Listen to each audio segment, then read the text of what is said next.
All right, folks, welcome to the annual MilCPL Summit. We hope to grow this event every year, and as we scale, we like to offer opportunities for basic levels to moderate to advanced, so your training is timely for you and your institution, your professional development.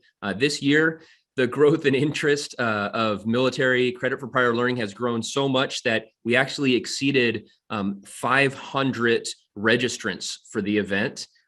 We are starting on time, and we're going to keep to queue as we're recording this event.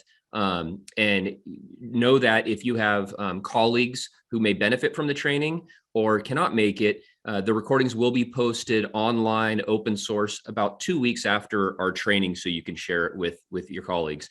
Also know that we have over 114 colleges and universities, public colleges and universities from the state of California represented today. So we should be really proud of our educators for caring for our dear student veterans and active duty military students. My name is Terence Nelson. I've been working in the California community colleges for over 20 years as a faculty member and administrator, but many of you, I recognize your names. You know me from the last 12 years in the veteran services space. I am working as a consultant with the Norco and Riverside Community College team on this effort with the Military Articulation Platform and MilCPL. I have never in my career experienced this level of interest and zest for military articulations, and I can't tell you how excited we are as a team and folks all on the state are to see what's going to occur in the next year in military articulations for our student veterans. Let's move on to some meeting tips and what you need to look out for. I'm not going to read these verbatim, but know that the chat feature is going to be enabled. So monitor the chat, post in the chat. We highly recommend during this session, in case you have any connectivity issues, or if there's any glitches with this new Zoom license with this large crowd, that you have the PDF version of the agenda of the program open up on your desktop, as well as the link to come back into the meeting. Internet glitches in this pandemic era, we know them all so well, so be prepared. The recordings will be, or the sessions will be recorded as a reminder.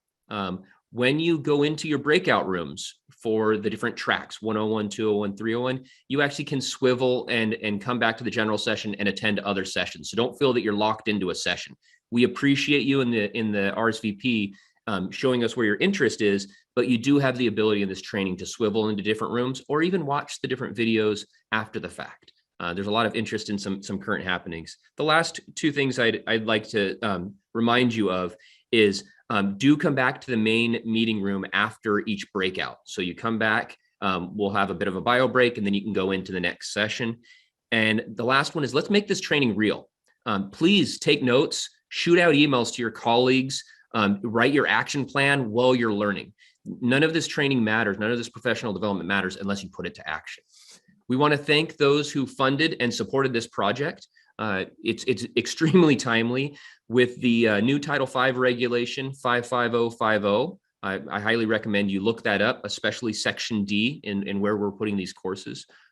With the new Cal State policy that came out just this month, as well as Assembly Bill 1002 that regulates our credit for prior learning policies.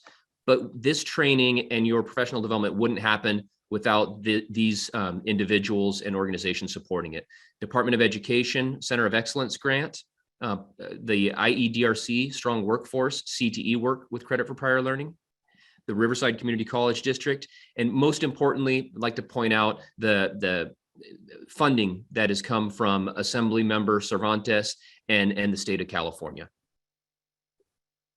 Now, let's move on to the purpose and the goals. What we're doing is really putting professional development into change making on your campus. You are the change agent because you dedicated yourself, your Friday, to your student veterans and to your faculty in your campus. You are the change agent. So the purpose is really to get a shared understanding, understand the language, understand kind of the ideas of ACE and matching those with your own curriculum to the benefit of your student veterans and your overall institution. Our goal is to make it just normal that student veterans come in with a joint services transcript and we'll be able to use those units. It is the normal process at a lot of private institutions. It is abnormal at public institutions in the state of California that you receive a good amount of credit for your military training when appropriate. We need to change that narrative. The outcomes for the day, we have several. I'm not going to read them verbatim, but I think what's essential is differentiating between the tools, which we're going to share with you, some amazing tools that you'll have access to, MAP, TESS, ACE, your own curriculum, the tools and the process and the theoretical foundations of CPL, as well as the ultimate outcomes. That whole other ball of wax is just as important as the tools you use. So get in there, learn about the tools, but also understand what the process looks like at your institution, how the process can be refined. What are your outcomes and your goals?